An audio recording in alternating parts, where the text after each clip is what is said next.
Merci, Monsieur le Président. Premièrement, on va mettre les choses à leur réalité.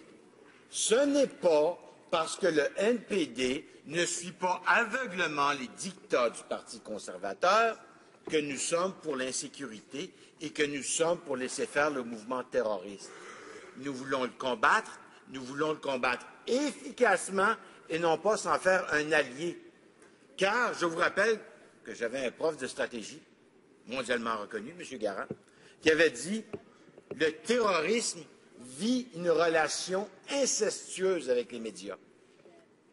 Ils font peur, ils font un message médiatique qui est repris avec avidité par les médias et par les politiciens, et ils en font quelque chose de plus gros que ce qui est en réalité. Et c'est là qu'est le problème. Problème ici même que nous avons déjà connu.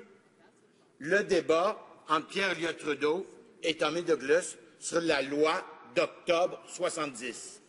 C-51, c'est de faire de façon permanente ce que la loi sur la mesure de guerre en octobre 70 voulait imposer.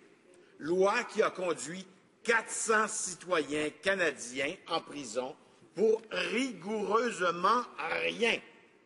Aucune accusation n'a été portée vis-à-vis ces 400 citoyens canadiens. Des dizaines de milliers de Canadiens se ont vu leurs droits être restreints. Pourquoi? Pour rien.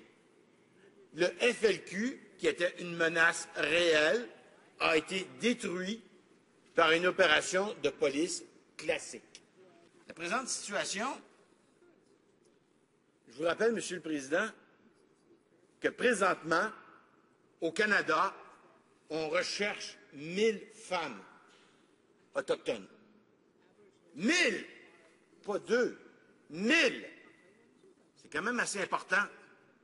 Où sont les lois spéciales? On n'en a pas. Nous, on ne demande pas des lois spéciales.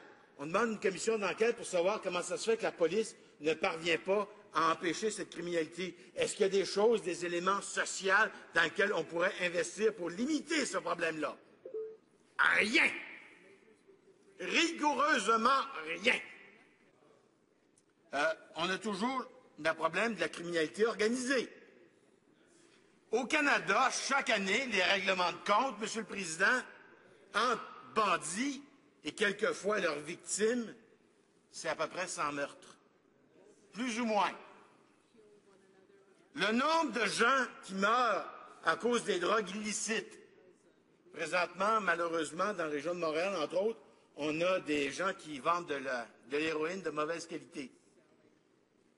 On indique qu'il y a au-delà de 5000 victimes. C'est difficile à compter parce que bien souvent, il y a des suicides là-dedans. La démarcation n'est pas facile à faire. Mais c'est quand même des milliers de Canadiens. Que fait ce bon gouvernement? Il retire les effectifs de police chargés de combattre cette criminalité organisée et il les envoie combattre des mouvements terroristes. Mouvements terroristes qui, à date, ont été pas mal moins efficaces que le crime organisé. Le crime organisé cause beaucoup plus de dommages au Canada. Eh bien, nous, on dit essentiellement, comme l'ensemble des témoins experts, tous les témoins experts sont venus nous dire cette loi-là n'est pas bonne. Cette loi-là ne combattra pas le terrorisme. Cette loi-là ne vous permettra pas de surmonter le défi de la Charte des droits et libertés. Merci, Monsieur le Président. La Charte des droits et libertés va vous dire que cette loi-là est illégale. Puis, excusez-moi, Monsieur le Président, mais quand je regarde leur moyenne au bâton à la Cour suprême du Canada, qui est un zéro absolu, et là, ils viennent nous dire, ben, vous avez eu des témoins, 48 témoins, il y a des juristes, des anciens premiers ministres, qui vous ont dit, encore une fois, vous allez vous planter.